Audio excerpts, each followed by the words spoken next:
Welcome back to the channel. Don't forget to like, share, and subscribe my channel.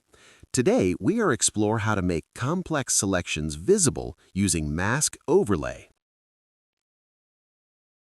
Begin with a rough selection and open Select and Mask.